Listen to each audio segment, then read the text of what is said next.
The whole town warned her that Duluth would swallow her alive in winter. A single mom with nothing left but grit, she bought a tiny abandoned brick house for $300, hoping for a quiet reset. But when her 6-year-old son accidentally pulled loose a brick in the wall, they uncovered a sealed metal cylinder from 1954. What was hidden inside that tube would not only rewrite their family history but shake this frozen northern city to its core. Before we begin, tell us where you're watching from. Drop your city, state, or country in the comments below. I love seeing how far these stories travel. Winter pressed down on Duluth like a silent white iron. Emily Parker told herself she could handle it, but the truth was, she wasn't sure anymore. She was 32, slender, but not fragile. With long brown hair she tied back low because she couldn't stand hair falling in her face when she was nervous. And lately she was nervous almost constantly. She had the kind of skin that flushed too easily whenever she felt exposed pale, rosier in the cold like she was always one shiver away from either laughing or crying. She used to be a woman who could bluff her way through anything. She used to walk busy Chicago streets with the ease of someone who believed movement itself protected her from her own thoughts. But her life changed the day her marriage collapsed. She had married a charming paramedic who had ended up being tragically uncharming when things got hard, a man who decided fatherhood wasn't compatible with the version of success he wanted. And she who believed toughness meant never complaining, never asked him to stay. Instead, she took her 6-year-old son, Noah, packed 2 duffel bags, and left when she realized she was slowly becoming invisible in her own home. Now they were in Duluth, Minnesota in the dead of winter, where the sky looked like a washed-out bruise and the streets felt abandoned by the sun itself. The city sat by the enormous Lake Superior like a beast guarding something ancient, and Emily could feel the lake in her bones, cold, patient, older than her pain. Noah walked beside her, his small gloved hand in hers. Noah was a pale little boy with wide brown eyes that always looked like he was thinking of something deeper than his age should allow. He was small for 6, with a slightly narrow chest from frequent winter colds, but he had a strong sense of curiosity, the kind that made him ask adults questions that startled them. He liked maps, gears, puzzles, and he asked about the world like it was a machine he just needed the instructions for. He was quiet, but not shy quiet, because he was studying everything. And maybe because at 6, he already understood too much about leaving and losing. Emily had rented the cheapest apartment she could find, top floor tiny, and the walls smelled faintly of old varnish, but the windows overlooked the harbor. There were industrial cranes crouching near the water giant steel skeletons that looked like frozen whales waiting to rise. When she unlocked the apartment door for the first time, she whispered to herself that maybe this could be a place where she could breathe without feeling like a ghost in her own story. She wasn't sure she believed it, but she said it anyway. They spent the first evening unpacking slowly, not talking too much. Emily had always used humor to soften reality, so she joked while she microwaved canned soup. "If snow counted as vegetables, we'd be the healthiest people alive, Noah." Noah giggled because he wanted her to feel like she still had her magic. But inside, she wondered if she had dragged her son into another version of survival, disguised as a fresh start. On the kitchen table, she placed one object she had carried like a talisman, a postcard from her late mother. The picture was faded, showing nothing remarkable, just pine trees covered in snow. On the back, written years ago when Emily was 19 and hadn't known pain could be permanent, her mother had written one line, "Don't fear starting over. Snow is just water, learning patience." She read that line again while Noah brushed his teeth, and she felt tears threaten. Because Emily was tired of starting again.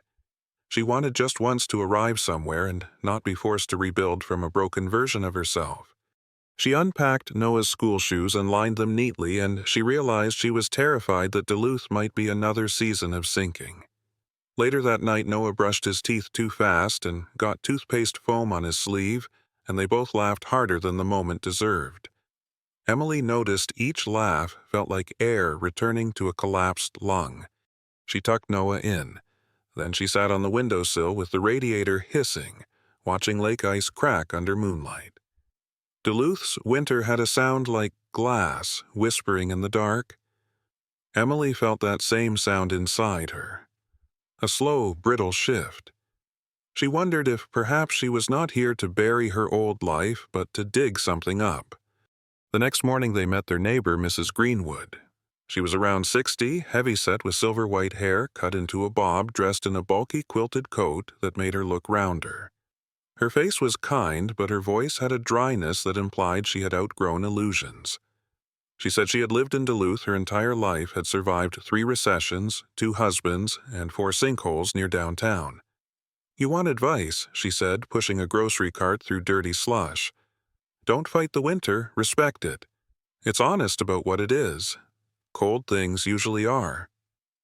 Emily smiled politely, but inside that sentence echoed longer than it should have. Emily quickly realized Mrs. Greenwood was one of those people who said 2 sentences, but left you thinking for 2 days. She also met her landlord that week. His name was Nate. He was maybe late 40s, tall, lean, with a weathered face, but in a rugged captain-of-a-ship kind of way. He had a short, salt-and-pepper beard and wore a wool peacoat that made him look like a retired harbor officer. He had a calm, steady way of speaking, as if he analyzed the weight of every word before releasing it. People who have gone through loss sometimes speak like that, careful, measured, because they learned the damage of saying things they can't take back. When Nate came to drop off the keys to the basement storage, he looked at Emily just a fraction too long, like he recognized that look she carried, the look of someone who has carried something heavy too far. But he didn't ask. He just handed her the key and said, "Basement door sticks. Pull up before you turn." His eyes flicked to Noah. Kids got that curious engineer stare. Watch him near old walls. These apartments are full of history and half-finished stories. He said it casually, but the phrasing lingered. Noah didn't notice. He was staring at the harbor again.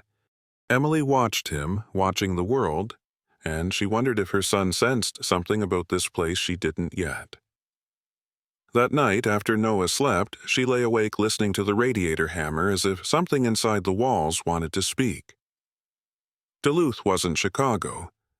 Duluth wasn't any version of safety she'd ever imagined. It was older, quieter, stranger, full of secrets buried under ice and warehouses and steel cranes. Emily felt like she had stepped into a landscape that held its breath for decades, waiting for someone willing to listen. And though Emily didn't know it yet, one loose brick hidden in her apartment's wooden cabinet would soon slide out, and her son's small fingers would pull a piece of her family history into the light, changing everything she believed about why she had come here. The old cabinet door slammed itself shut once when the apartment heating kicked on at 5 a.m., and that was the sound that woke Emily. Noah was sleeping curled like a small fox, his knees pulled close to his chest under the blanket. She slid out of bed and her feet hit the cold floor, and she thought again about what she had silently admitted last night. Duluth felt like it held breath, like the city had been waiting for her in ways she did not have language for yet.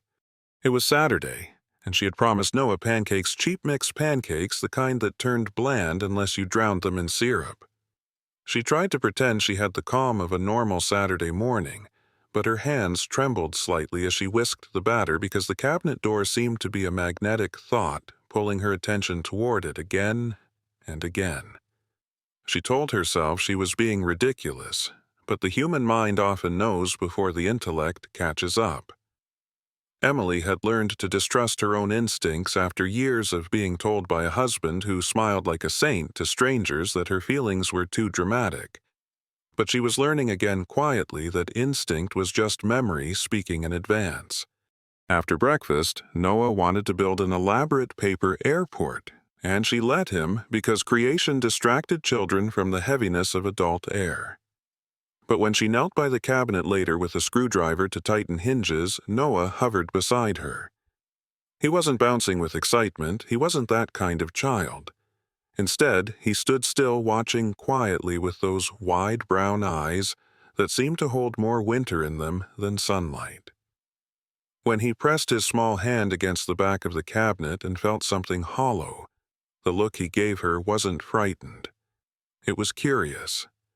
That was always how Noah approached the world, with curiosity before fear.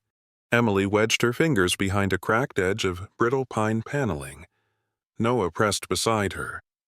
The panel popped loose with a soft groan of wood. Behind the panel was brick. Old, dusty, uneven, but one brick was clearly pushed outward more than others. Emily hesitated. Noah didn't. He tapped the brick. It shifted. Something in Emily's chest felt like it flipped. She whispered, "Noah, slow." He nodded, small fingers steady. Together, they pulled the loose brick free. Behind it was a dark, narrow cavity. Something metallic gleamed faintly. Emily reached in and pulled out a tin cylinder dented about the size of a thermos, sealed with wax at both ends. Her breath hitched in her chest the way people gasp when a memory hits like a slap. She didn't know why she felt that way. But she did. She carried the cylinder into the living room like it might be fragile. Noah climbed onto the couch, knees tucked under, watching with reverence. Emily cracked the wax seal. Inside was a hand-drawn map on yellowing paper, fragile, but still whole. The lines were careful. A red brick house was marked near Lake Avenue. There were scribbled notes in cursive, the kind of handwriting that belonged to a woman who took time forming letters. There was also a black and white photo of a young woman in a knit cap standing on the lake shore, her hands tucked in coat pockets, chin slightly tilted up like she was defying the winter wind. The woman's face was shockingly familiar. The eyes, the cheekbones. It was not Emily, but it looked like family. Emily felt something inside her shift, like a locked drawer opening. Noah broke the silence first. "Do you think she knew you?" Emily's throat tightened. Instead of answering, she cracked a thin joke, because fear makes people hide inside humor. "Noah, if this is treasure, I'm praying it's at least warm soup. I'd settle for stew." Noah deadpanned. "I hope it's hot cocoa. I'm not that complicated." She laughed.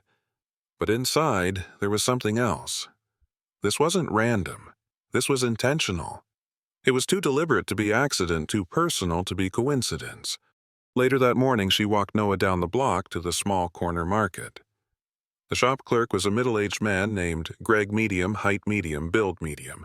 Everything, in fact. He had thinning blonde hair cropped close to his scalp and deep frown lines in his forehead, like he had spent years clenching his jaw through things he never talked about. His eyes were pale blue, but not cold, just tired. People who have scraped along the edge of survival often wear that expression, the look of someone who learned too early that life rarely hands out fair. He used to be a machinist before a back injury forced him out of work, and now he ran this market which smelled of stale bread and industrial mop soap. Greg rang up their milk and cocoa mix without small talk until Noah, in typical Noah fashion, asked directly, "Do old houses in Duluth hide stuff?" Greg stared at him, then at Emily. "Why?" His voice was low, like he wasn't sure he wanted to know the answer. Emily smiled politely. "Our cabinet was hollow in the back. Just curious." Greg scratched the back of his head. His nails were bitten short. "Houses here? Yeah, some hide things. People boarded up rooms, trapped, heat sealed off walls. Duluth used to have smugglers, bootleggers, old union organizers. Some folks hid money, some hid other things." Emily felt a tremor of dread. Greg glanced around, lowered his voice a hair. "If you found something, be careful. Old secrets in this town have teeth." When she got home, she texted the landlord, Nate, just to casually ask if the previous tenant had done weird renovations. Nate replied that afternoon. He offered to swing by in an hour to check the structural wall. When Nate knocked, he stood in her doorway with his wool coat still buttoned. His nose was slightly red from the cold. He stepped in, looked at the cabinet, then at the tin cylinder. Nate inhaled slowly. He didn't ask what was in it. That struck Emily as odd. It was like he already understood that in this town questions were currency, people didn't spend casually. He said calmly, "Lake Avenue is historic. Lots of houses there date back to the 1880s. You be careful walking those parts. Not every building there is safe." Emily swallowed hard. Nate gave a soft nod like he could see she was overwhelmed. Then he left with the same quiet dignity he arrived with. That afternoon, Emily stared at the photo. The woman's expression was defiant, determined. Noah crawled into her lap and looked too. "She looks like she knows something," he whispered. Emily whispered back, "Maybe she left this for us." In the evening, snow battered the windows. The heating pipes clanged like they were angry. Emily couldn't sleep. She sat at the table staring at the map and the woman. And finally, she admitted it to herself, she didn't want to run anymore. If this map was a thread leading somewhere, she was ready to follow it. She placed the tin cylinder on the table like a centerpiece. She whispered, too soft for Noah to hear, "Tomorrow we go to Lake Avenue." Outside Lake Superior froze a little more. The ice sounded like distant thunder. But inside the apartment, something thawed. Something about Emily shifted. She was beginning again, but this time she was beginning toward something, not away from something. The red brick house on Lake Avenue was smaller than the map made it feel and older than Emily expected. The roof shingles were black and uneven patches of snow, clinging stubbornly where the weak sunlight hadn't warmed enough to melt them. The air near the lake was sharp today, the kind of wind that cut cheeks open without knives, and the sidewalk in front of the house was lined with icicles hanging like jagged teeth from the rusted porch rail. Emily stopped in front of the house, and for a moment she felt like she had stepped backwards in time because the house did not feel abandoned. It felt paused, like it had simply been waiting for someone to press play again. Noah stood a half step behind her, his hands stuffed deep in his coat pockets, his face half hidden behind the scarf she'd wrapped to his chin. His brown eyes moved slowly across the house, scanning it with the steady, serious gaze of a child that thinks first before asking questions. Across the road, a woman in a dark red wool coat was shoveling salt along her sidewalk. She paused when she saw Emily and Noah. She must have been in her 70s, but she carried herself with the posture of someone who had been tall once and still remembered it. Her hair was steel gray, cut very short, and as she walked closer, Emily could see the faint freckles on her cheeks, tiny constellations that hinted at a fiery youth not yet surrendered to time. She introduced herself as Mrs. Johnson, but she spoke with a gentle, reluctant authority, like someone who had seen enough winters to understand which words were worth saying and which words were better swallowed. She explained she had lived on Lake Avenue for 40 years. Her husband had been a Coast Guard mechanic before he passed 10 years earlier. She lived alone, but she didn't speak of loneliness like it was a tragedy. She spoke of it like it was a fact, in the same category as the weather. When Emily asked if she knew anything about the house, Mrs. Johnson looked at the windows as if expecting someone inside to look back. Then she told the story of Claire Parker. Claire was in her early 20s back then. Mrs. Johnson said tall, slim, with long dark hair she wore in thick braids around her neck. She had cheeks that flushed fast when she got excited and a laugh that sounded like someone striking glass with a silver spoon, sharp, bright, disturbing to anyone who preferred quiet. She used to teach reading classes here for immigrant children from Finland, Sweden, and later for Somali families who came for work in the port.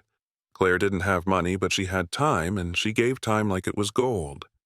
She wrote lesson plans by hand and believed that stories could keep children warm even when the heating system failed. Mrs. Johnson said Claire disappeared after a brutal winter sometime in the mid-90s. No goodbye, no explanation. Emily felt the sensation of a thread pulling tighter inside her. The photo in the tin cylinder, the woman with the knit cap. It could be Claire, and Claire could be family. Emily approached the front door. The lock was broken. Someone had pried it open years ago.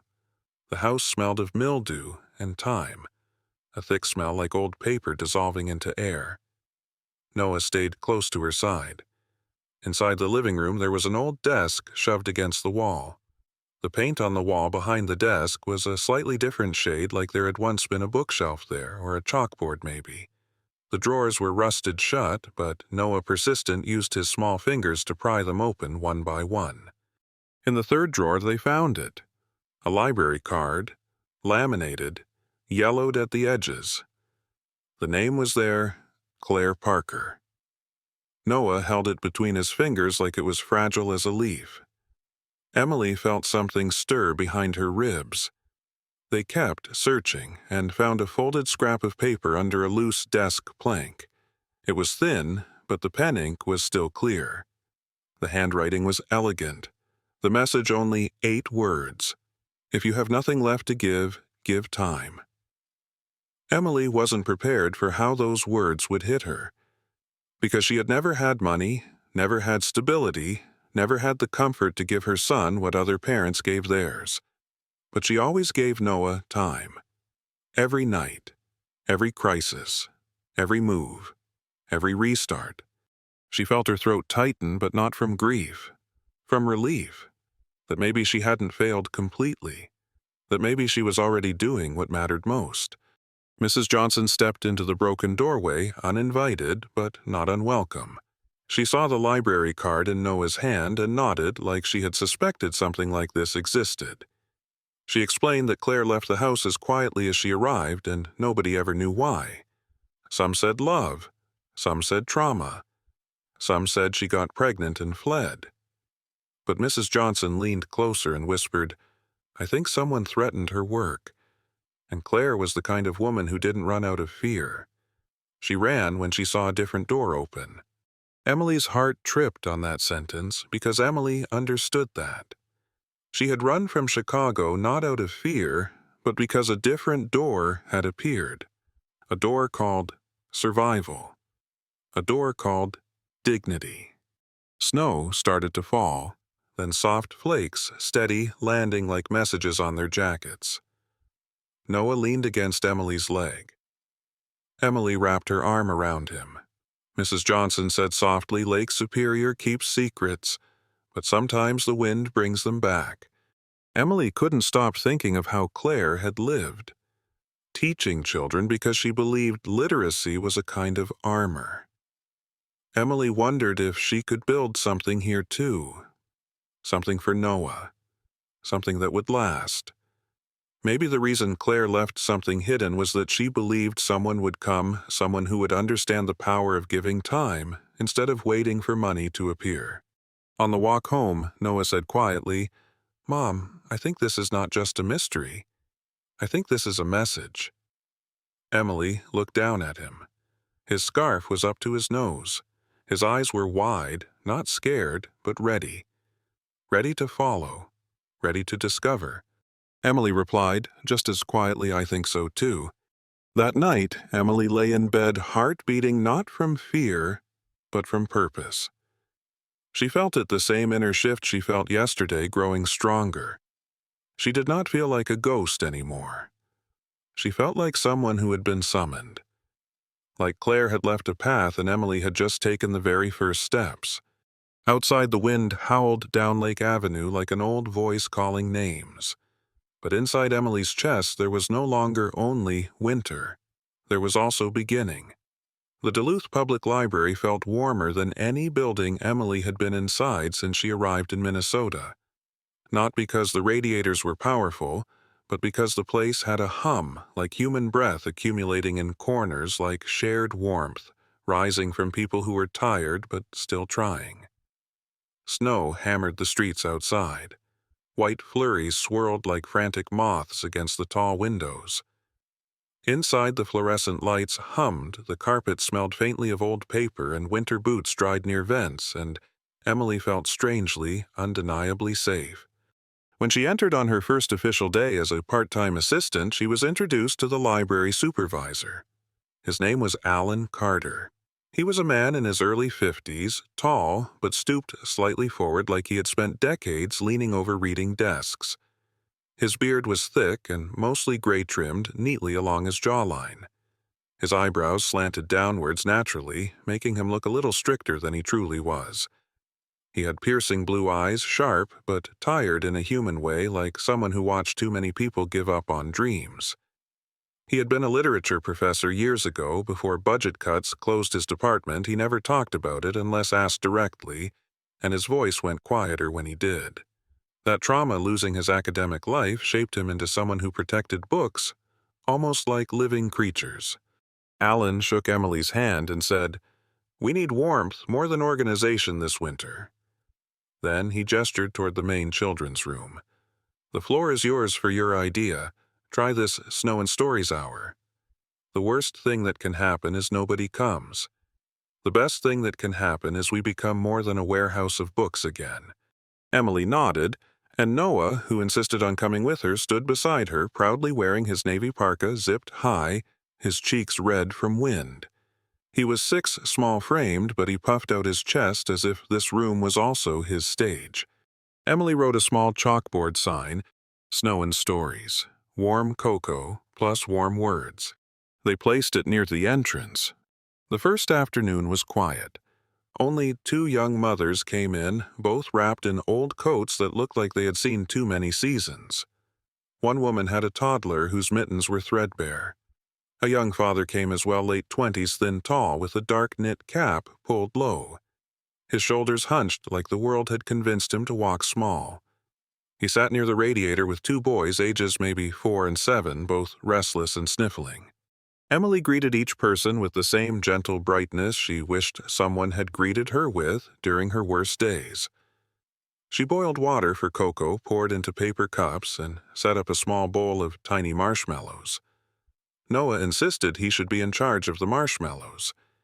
He took his job dead serious, adding exactly 5 marshmallows per cup. He explained to the older boy 5 is the perfect number, 4 is sad, and 6 is greedy. The older boy nodded like he had learned something philosophical. Emily started reading aloud. She didn't choose complicated literature. She chose stories that had light in them. Stories that suggested the world could be good if someone chose good.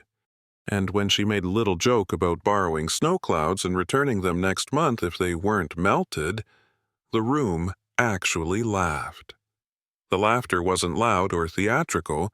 It was weary laughter, but real laughter. Laughter that proved people still recognized joy when it was offered. Across the room, Mrs. Johnson appeared near the coats, stamping snow off her boots. She carried a metal tin of cookies. She didn't intrude. She simply placed the cookies on the snack table and took a seat near the back as if she was meant to be there. As if this exact room was a continuation of a promise she had made to time itself. During Emily's short break, Mrs. Johnson approached her slowly, eyes scanning the room with nostalgia. "Claire wanted this," she said softly, her voice almost a whisper under the library's hum. She wanted a winter reading room. She wanted something that belonged to children who had nothing soft in their lives. She used to say the world is too sharp for children who don't have stories. Emily swallowed the sting in her throat. She asked, why didn't she do it? Mrs. Johnson paused her hand on the cookie tin. Her fingers were wrinkled skin, dry knuckles swollen slightly with age. "Life cornered her," she said with a sigh. "She never told me everything. She said Duluth had eyes that weren't kind, that some people wanted her quiet." She shrugged once. She couldn't fight the world and build the room at the same time. Emily looked back toward the children sipping cocoa. She didn't know if she could fight the world either, but she could build this, 1 hour at a time. The next week, more families came. A middle-aged school counselor named Rebecca Matthews began dropping by every Thursday. Rebecca was tall, very slim, with straight black hair down to her shoulders cut evenly, like someone who didn't enjoy fussing with vanity. She wore rectangular glasses and dressed in muted turtlenecks, always navy or charcoal gray. She spoke softly but with authority, the kind of authority that was earned from a decade of listening to too many broken stories from too many broken households. She encouraged Emily to keep the program running and even offered to bring crayons and blank drawing sheets for art time. She told Emily she'd been advocating for more community-based warmth programs for years, but government funding moves like frozen mud. One afternoon, Rebecca whispered to Emily, "This space is doing more than you think." Children see the world differently when an adult reads to them. The brain makes new pathways. This is wiring hope, literally wiring it. Emily couldn't explain why, but sometimes during Snow and Stories she almost felt Claire in the room. Not as a ghost, not as fantasy. More like a missing link in a chain, like Emily was filling a gap Claire never got the chance to fill. Emily found herself imagining Claire sitting exactly where Mrs. Johnson sat. Reading, teaching, giving. After the third week, Alan met Emily near the front desk. His eyes looked softer today, his shoulders less bent, his beard a little less tragic. He told her, "This is the most foot traffic we've had in the children's section in 2 years. It matters." He said it quietly, like he was afraid naming it would break the magic. But then he added, "This is not just community service anymore. It's something sacred." Emily didn't fully understand until one evening when she walked outside with Noah to wait for the bus and saw the same father who came that first day walking across the parking lot holding his son's hands.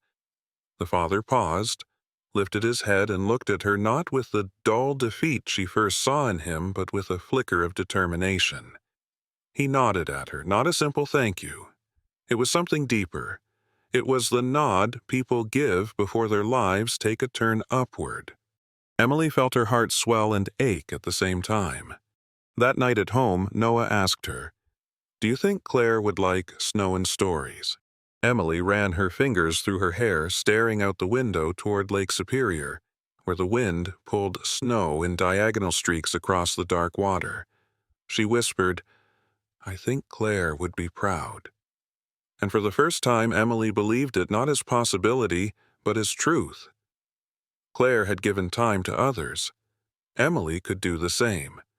And as she cleaned the cocoa cups from her bag, she realized something astonishing. She was not surviving anymore. She was creating. The storm arrived with teeth. Snow slammed sideways across Duluth as if Lake Superior had risen up to claw at the shore with frozen fingers. Wind rattled the window frames of the public library and hissed through every seam like a long, angry breath from the world before electricity. By 6:40 p.m., they lost half the lights on the west side of the building. By 7:10 p.m., the power grid began flickering like a dying constellation.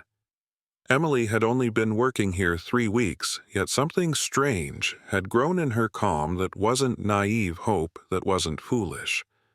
She moved through the dim aisles with a flashlight, and Noah walked beside her, his little boots squeaking as they stepped across the worn carpet. They were supposed to close at 8. But at 7:48 p.m. there was a pounding on the door. 3 families, faces red with cold, wind-burned cheeks, coats crusted with ice. One mother, no gloves, holding a baby strapped to her chest under her parka.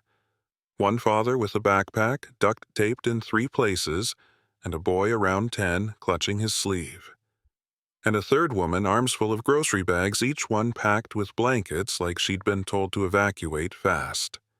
They were shivering, and there was terror in their eyes, the terror humans get when the world stops pretending to be gentle. Emily didn't even hesitate. She unlatched the door and pulled them in. Inside the library, the light was only from flashlights and the flickering emergency lamps that glowed faint amber. It made the whole place look like an old cathedral underwater. Emily told them to sit near the reading circle. She told them they were safe. She said it in the same voice she used when Noah had nightmares. No theatrics, just truth placed carefully into the air. One father who entered later was named Brian. He was mid-40s, tall but stooped with rough black stubble on his jaw and a knit beanie pulled so low it nearly reached his eyebrows. His eyes were the kind that had seen cruelty, not violence, but institutional indifference. He had once worked at the port fixing cranes, but after an accident he had nerve damage in his left hand. He had a disability check that barely covered rent. When the storm warning came, his power went out immediately. His apartment had cracked windows and thin insulation. He bundled his 7-year-old daughter and walked across town through the storm. He said he recognized Emily from the news about the library's new Snow and Stories program. He had come because he believed she would open the door.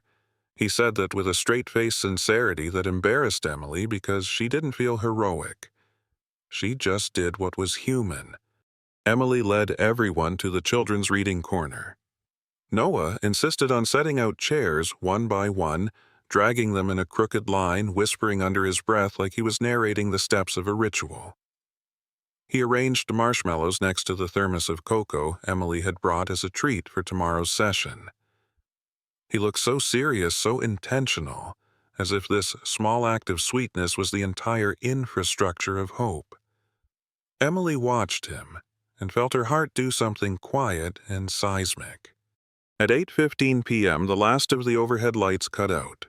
The library dropped into a honey-colored afterglow from battery lanterns lined on the reference desk lanterns that the head librarian, Dana Keller, kept every winter. Dana was 53, round-cheeked hair, dyed copper glasses sliding down her nose constantly. She dressed in chunky sweaters knit by her sister and wore long wool skirts even in blizzard weather. She had worked in libraries for 30 years and had an encyclopedic tolerance for human chaos. She didn't have to say it, but she gave Emily an approving nod in the dark. Then she locked the door, shut the blinds, and simply said, "Tonight, we don't close." It wasn't legal protocol, but it was moral protocol.